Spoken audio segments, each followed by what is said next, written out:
সম্মানিত মুসলিম তাওহীদি জনতা, এ পর্যায়ে আমাদের বিশেষ আলোচক আলোচনা করবেন। এ পর্যায়ে মুসলিম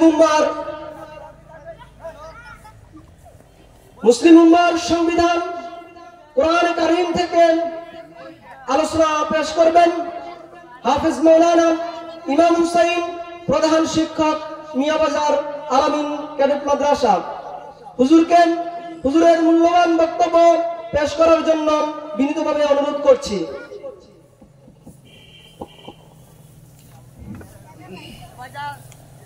السلام عليكم ورحمة الله وبركاته. إن الحمد لله نحمده ونستعينه ونؤمن به ونتوكل عليه ونعوذ بالله من شرور أنفسنا ومن سيئات أعمالنا.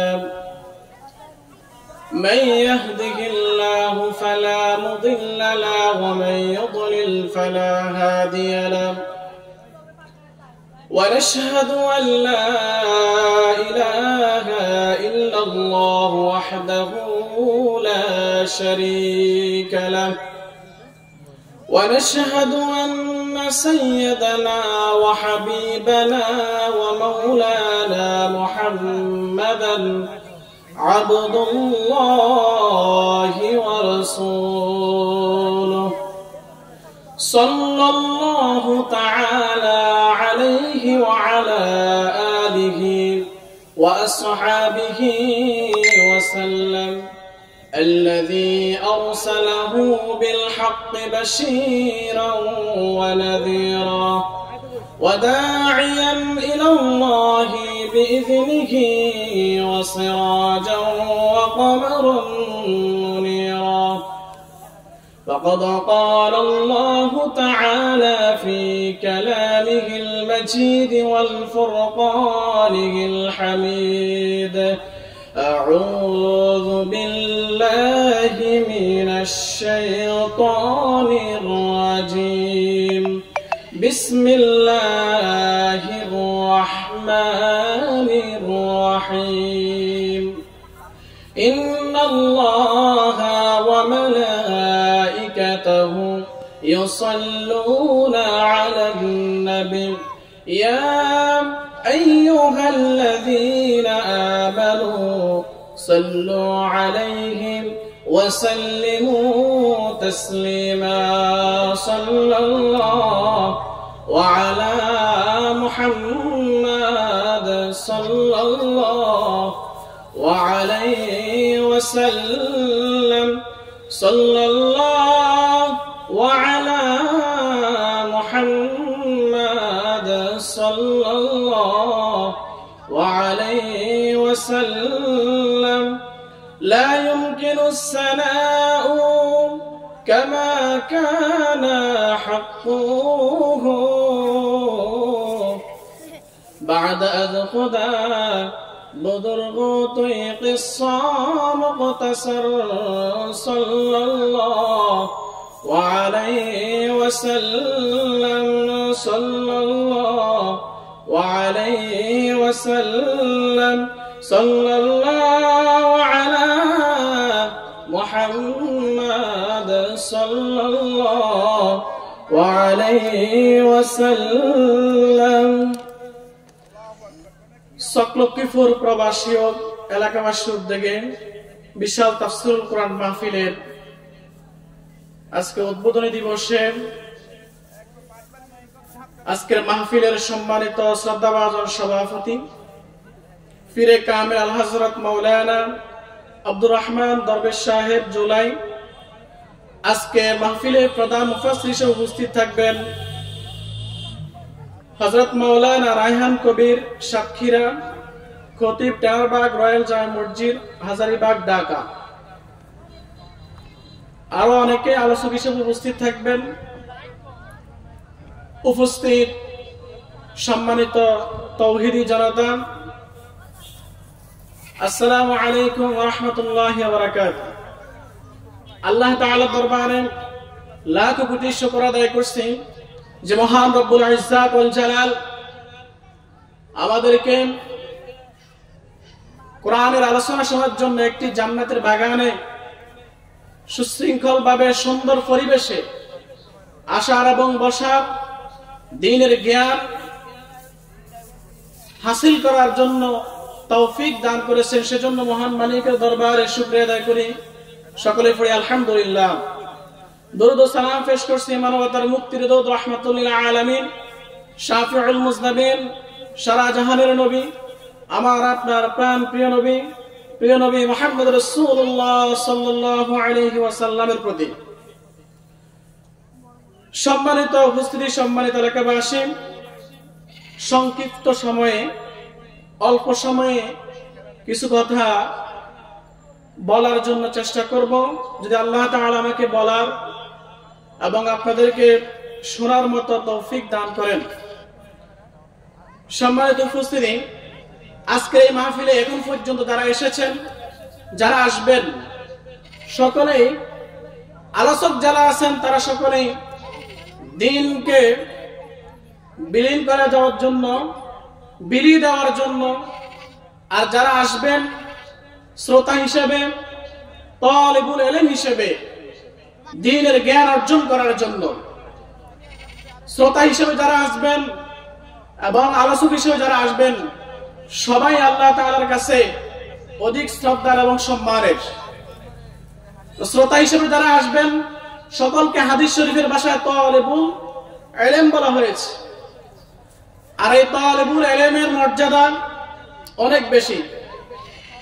রাসূল করিম সাল্লাল্লাহু আলাইহি ওয়াসাল্লাম বলেন, ওয়া ইন্নাল মালাইকাতা লাতাদু আজনিআতাহা রিদাল লিতালিবিল ইলম ওয়া ইন্নাল ইলমা ইস্তাগফিরু লাহু মান ফিস সামাওয়াতি ওয়াল আরদ।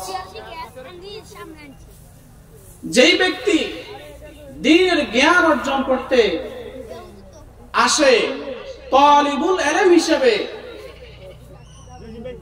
আল্লাহ তাআলার নূরের ফেরেশতা তাদের পায়ের নিচে জান্নাতি ফাঁকা বিছিয়ে দেন।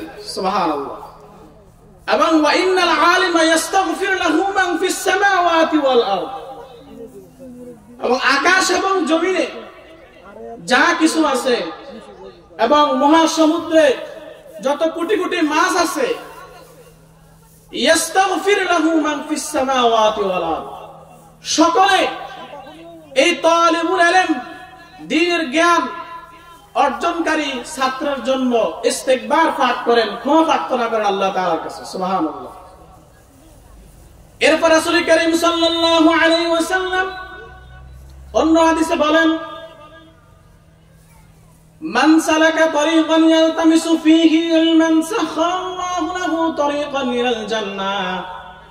যেই ব্যক্তি দ্বীন অর্জনের জন্য, জ্ঞান অর্জনের জন্য রাস্তায় বের হয়, আল্লাহ তাআলা তার রাস্তাকে সহজ করে দেন, জান্নাতে যাওয়ার জন্য তার এই পথকে সুগম করে দেন, সহজ করে দেন। সুবহানাল্লাহ।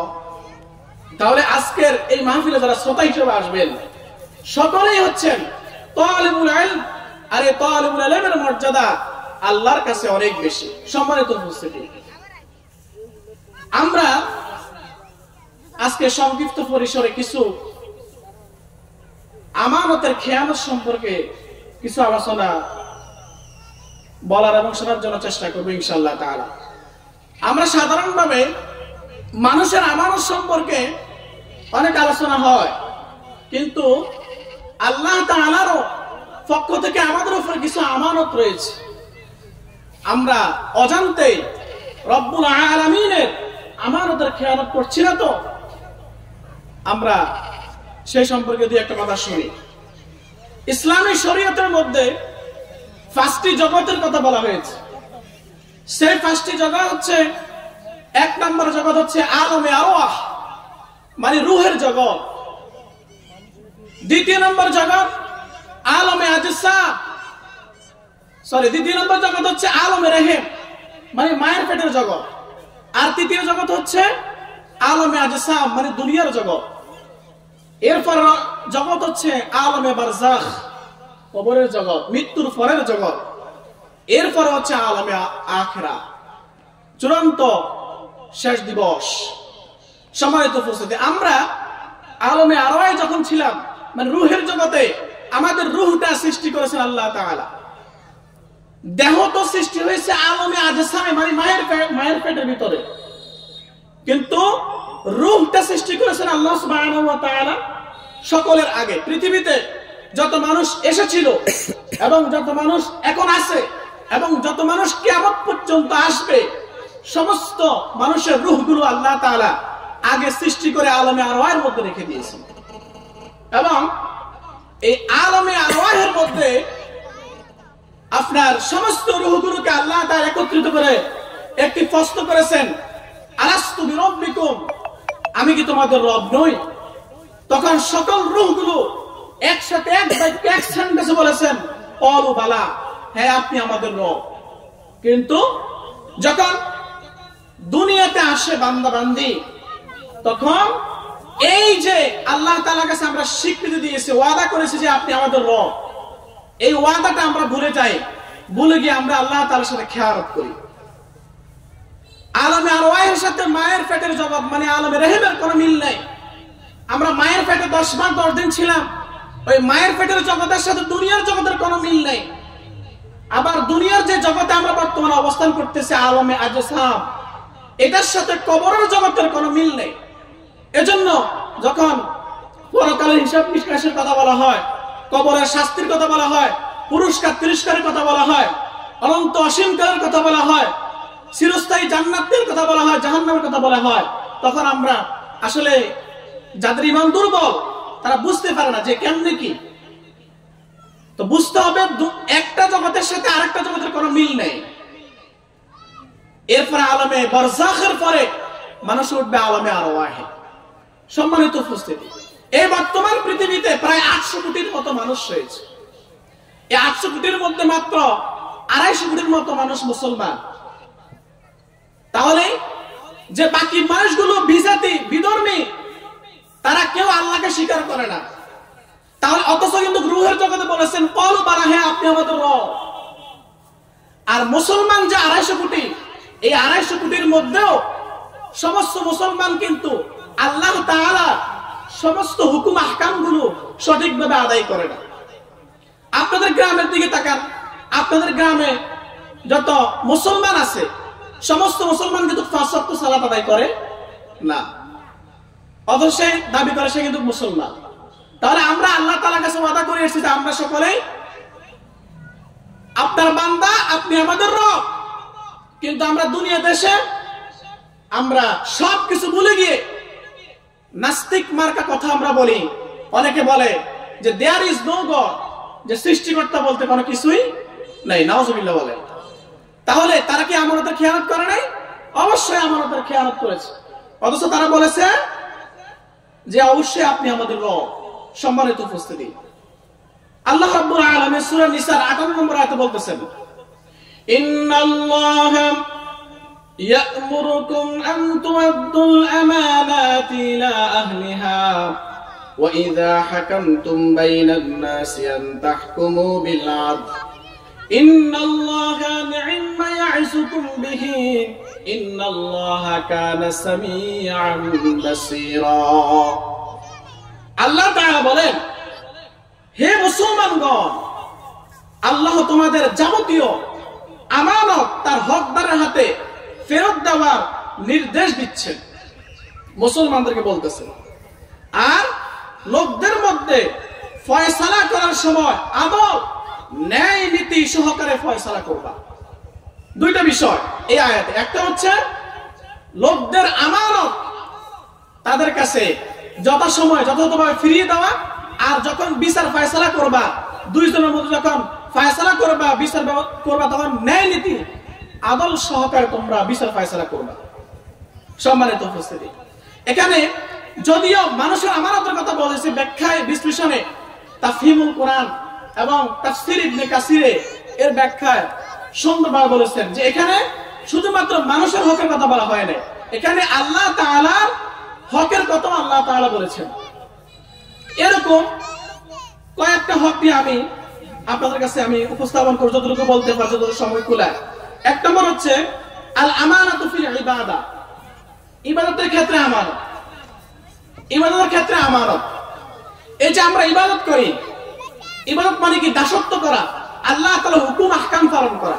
শুধুমাত্র সালাত ইবাদত নয়, শুধুমাত্র সিয়াম ইবাদত নয়, শুধুমাত্র সালাম দেওয়া ইবাদত নয়, শুধুমাত্র যাকাত দেওয়া ইবাদত নয়, শুধুমাত্র সাদাকা দেওয়া ইবাদত নয়। ইবাদত হচ্ছে আল্লাহ তাআলার দাসত্ব করা। কিভাবে দাসত্ব করা? কোন সময় দাসত্ব করা?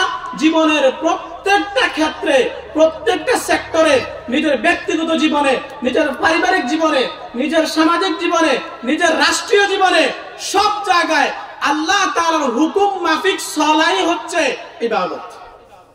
কিন্তু আমরা শুধু মনে করি কি নামাজটা আমার ইবাদত, একটু ইবাদত করে আসি।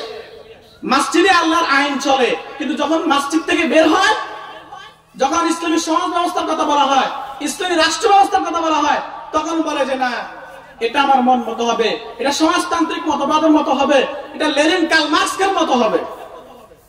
কিন্তু ভাইরা, আপনাদের জীবনের প্রত্যেকটা সময়, প্রত্যেকটা কাজ আল্লাহ তাআলার হুকুম মাফিক করা, এটাই হচ্ছে ইবাদত। সম্মানিত উপস্থিতি, এরপরে ইবাদতের ক্ষেত্রে আমাদের সালাত ধরি, সালাতের মধ্যে রুকু সিজদা সঠিকভাবে, সঠিক নিয়মে আদায় করা, তাসবিহ তাহলে সঠিক নিয়মে আদায় করা, এটা হচ্ছে ইবাদতের ক্ষেত্রে আমানত। এখন ফরজ সালাতের ক্ষেত্রে আমাদের একটা জিম্মেদারি থাকে, ইমাম সাহেবের জিম্মেদারি থাকে যে পিছনে অসুস্থ রোগী থাকতে পারে, বা বাজারের সাথে, রাস্তার সাথে কোনো মসজিদ হলে কোনো মুসাফির থাকতে পারে, সে কারণে সময় মতো, মানে ঠিকভাবে কম সময়ের ভিতরে আদায় করে দেওয়া। কিন্তু নফল সালাতের ক্ষেত্রে তখনও কিন্তু আমাদের দৌড়াদৌড়িটা আসে। নফল সালাতের ক্ষেত্রে আপনি অনেক সময় আমি আজকে 8 রাকাত নামাজ পড়েছি, আজকে 12 রাকাত নামাজ পড়েছি, এরকম বলে, কিন্তু এই নামাজ তাকে পরিবর্তন এনে দেয় না। কেন? ওই যে সঠিকভাবে আদায় করে না, ইবাদতের হক সে আদায় করে নাই, ইবাদতের ক্ষেত্রে আমারও সে রক্ষা করে নাই। সুবহান রাব্বিয়াল আযীম 3 বার, 7 বার, 5 বার আমরা বলি, কিন্তু যখন আপনি নফল সালাত আদায় করতে থাকবেন, তখন তো আপনার কোনো জিম্মেদারি নেই। শুধুমাত্র 7 বার নয়, আপনি পড়তে থাকেন, 10 বার পড়েন, 100 বার পড়েন না, আপনার মালিকুল আমলাক রব্বুল আলামিনের সাথে আপনার একটা কানেকশন, বন্ধুত্ব, আপনার জীবনের সকল দুঃখ কষ্ট, আপনি সবকিছু আপনি সিজদার মাধ্যমে আপনি আল্লাহর কাছে বলবেন। তাহলে এখানে দৌড়দৌড়ি কি আছে? এখানে এজন্য কিয়ামতের ময়দানে আমাদের আমলনামাগুলো মিজানের পাল্লায় মাফা গণনা করা হবে না, মাফা হবে। সে কত উত্তম ভাবে আমল করেছে, কত বেশি করেছে এটা নয়, কত উত্তম ভাবে আমল করেছে সেটা ওজন করা হবে। সেজন্য আমরা বেশি রাকাতের থেকে আমরা 2 রাকাত পড়বো, 4 রাকাত পড়বো, কিন্তু ইবাদতের আমরা আমানত আমরা রক্ষা করে চলবো ইনশাআল্লাহ তাআলা। এরপরে হচ্ছে আর আমানাতু হিফজুল জাওয়ারিহি, অঙ্গ প্রত্যঙ্গের আমানত। এই যে অঙ্গ প্রত্যঙ্গগুলো আল্লাহ তাআলার নিয়ামত, আল্লাহ তাআলা আমাদেরকে দিয়েছেন, কিন্তু এই অঙ্গ প্রত্যঙ্গগুলো আল্লাহ তাআলা নারাজ হন ইসলাম বিদ্বেষী কাজে, এরকম কোন কাজে আপনার অঙ্গ প্রত্যঙ্গগুলো আপনি ব্যবহার করতে পারবেন না। আপনার হাত আল্লাহর দেওয়া, এটা আমানত।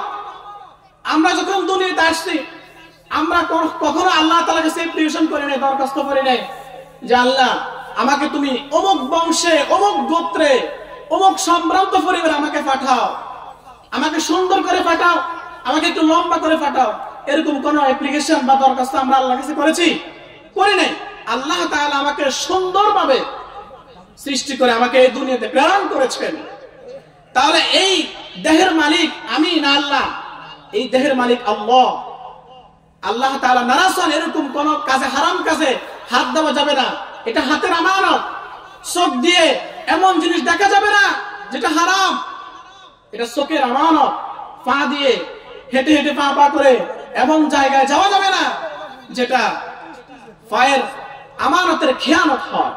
সম্মানিত উপস্থিতি, এরপরে আমাদের পুরো জীবনটাই হচ্ছে আমানত, আমাদের পুরো জীবনটাই আমানত। এটা আল্লাহ তাআলার দেওয়া, এটার মালিক আমরা নয়। তাই এই জীবনকে যেখানে সেখানে আপনি দিতে পারেন না, শুধুমাত্র আল্লাহ তাআলার আদেশকৃত পথে দ্বীনের জন্য, ইসলাম বিজয় করার জন্য আল্লাহ তাআলার জন্য আপনার জীবন শুধু ব্যয় হবে, আর কোনো কাজে নয়। এজন্য এই যে আত্মহত্যা করা হয়, এই যে ফাঁসি দেওয়া হয়, এই জিনিসগুলো কেন হারাম? এজন্যই হারাম, এই জীবনের মালিক তো আপনি নয়, এই জীবনের মালিক কে?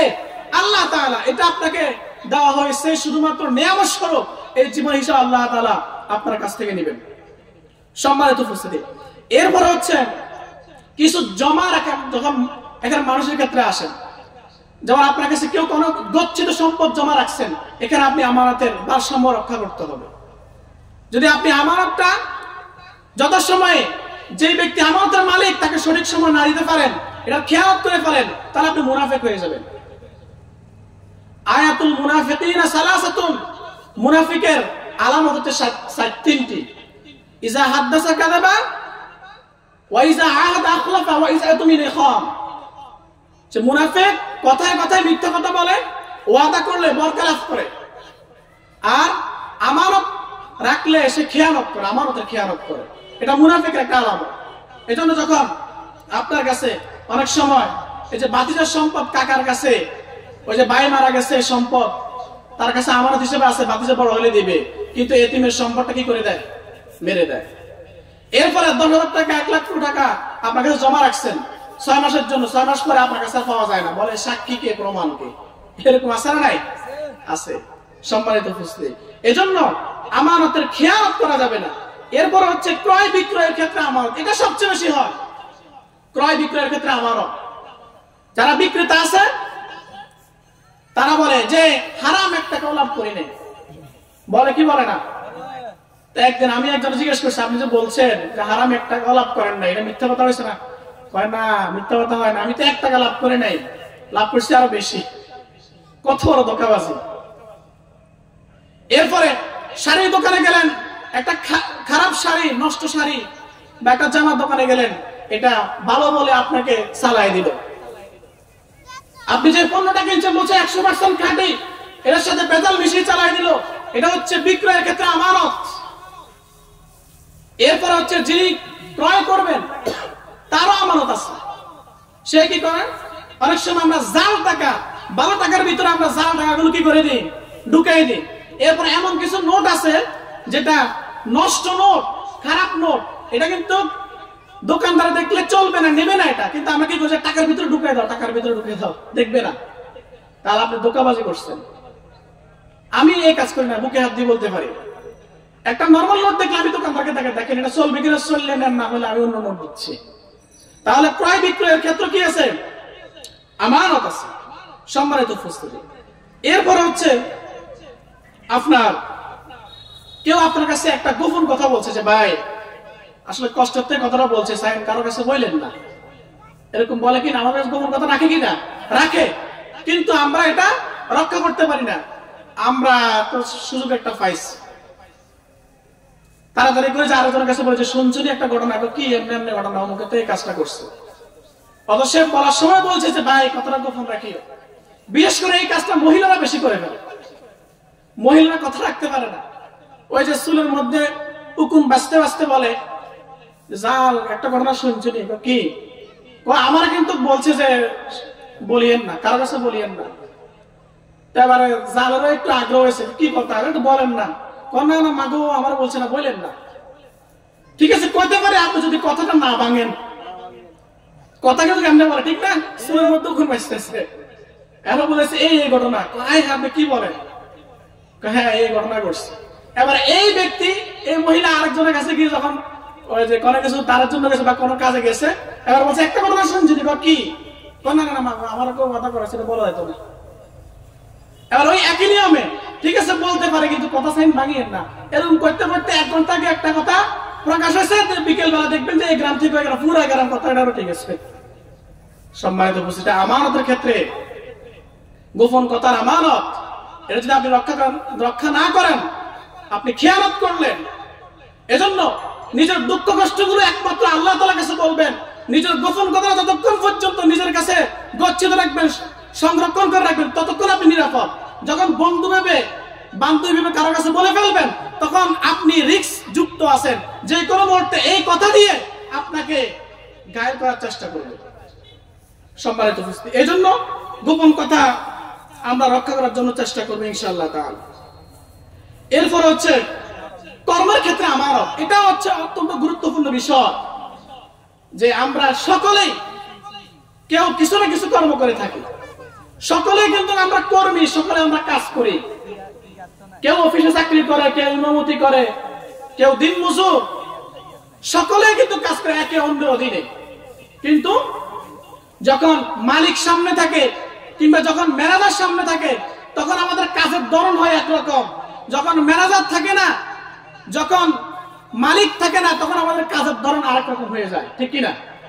এজন্য আপনার কাজ কর্ম ঠিক আপনার 10টা থেকে 4টে পর্যন্ত, ঠিক আপনি এই সময়টায় আপনি কাজ করবেন। মালিক থাক সামনে বা না থাক, ম্যানেজার সামনে থাকুক বা না থাকুক, আপনার এটা কর্মের আমানত। যদি আপনার কাজটা হারাম কাজও হয়, কিন্তু আপনি কর্মের আমানত যদি রক্ষা করতে না পারেন, আপনি যদি ফাঁকিবাজি মারেন, তাহলে এই কাজটা আপনার জন্য কি হয়ে যাবে? হারাম হয়ে যাবে। সম্মানিত উপস্থিতি, এজন্য এরপরে আছে দায়িত্ব। অনেক দায়িত্ব আমরা বিভিন্ন কাজে আমরা পালন করে থাকি, সবাই কিন্তু আমরা দায়িত্বশীল। আলা কুল্লুকুম রাঈন ওয়া কুল্লুকুম মাসউলুন আন রাইয়াতিহি। রাসূল কারীম সাল্লাল্লাহু আলাইহি ওয়াসাল্লাম বলেছেন যে তোমরা সকলে দায়িত্বশীল, আর তোমাদের এই দায়িত্ব সম্পর্কে কাল কিয়ামতের ময়দানে কি করা হবে? জিজ্ঞাসিত করা হবে। কেউ আমরা পরিবারের দায়িত্বশীল, কেউ আমরা প্রতিষ্ঠানের দায়িত্বশীল, কেউ আমরা ইসলামী আন্দোলনের জিম্মা, আমরা দায়িত্বশীল। সকলের অধীনে কিছু না কিছু অধীনস্থ লোক থাকে। আপনাকে যদি দিনের কোনো দায়িত্ব দেওয়া হয়, পরিবারের কোনো দায়িত্ব দেওয়া হয়, কোনো কাজের দায়িত্ব দেওয়া হয়, আপনার অধীনস্থ লোক সম্পর্কে আপনাকে কাল কিয়ামতের ময়দানে জিজ্ঞাসিত করা হবে। এই ক্ষেত্রে সবচেয়ে বেশি ধরা খেয়ে যাবেন যারা রাজনৈতিক দায়িত্বশীল, ওয়ার্ডের মেম্বার, ইউনিয়নের চেয়ারম্যান, এরপর উপজেলার এমপি, মন্ত্রী, প্রাইম মিনিস্টার পর্যন্ত। যে আপনি যখন মেম্বার ছিলেন আপনার ওয়ার্ডের, আপনি যত বছর ছিলেন, যে আপনি সকল হক জনগণ আপনি সঠিকভাবে আদায় করছেন কিনা, তাহলে চেয়ারম্যানের হিসাবটা আরো বেশি, এমপির হিসাবটা আরো বেশি, মন্ত্রী হিসাবটা আরো বেশি, প্রাইম মিনিস্টার হিসাবটা কি আরো বেশি। ওমর ইবনে আব্দুল আজিজ রাহমাতুল্লাহ আলাইহি, ওমর রাদিয়াল্লাহু তাআলা নাতি, তিনি বলেছেন যে দাজ্জালার একটা কুকুর যদি আমার শাসন ব্যবস্থার সময় যদি না খেয়ে মরে, তাহলে কিয়ামতের ময়দানে আল্লাহ তাআলা আমাকে এই কুকুর কেন না খেয়ে মরছে, এজন্য আমাকে হিসাব দিতে হবে। সম্মানিত উপস্থিতি, এজন্য আমরা আমানতের ক্ষেত্রে আমরা সতর্ক থাকব। আল্লাহ তাআলার পক্ষ থেকে আমানত এবং মানুষের ক্ষেত্রে আমানতের অনেক ব্যাখ্যা বিশ্লেষণের সময় নেই, অথবা যেগুলো বলছি এগুলো আমি সহ আমরা সকলে যেন আমল করতে পারি। আল্লাহ সুবহানাহু ওয়া তাআলা আমাদের সবাইকে বুঝার আমল করার তৌফিক দান করুন।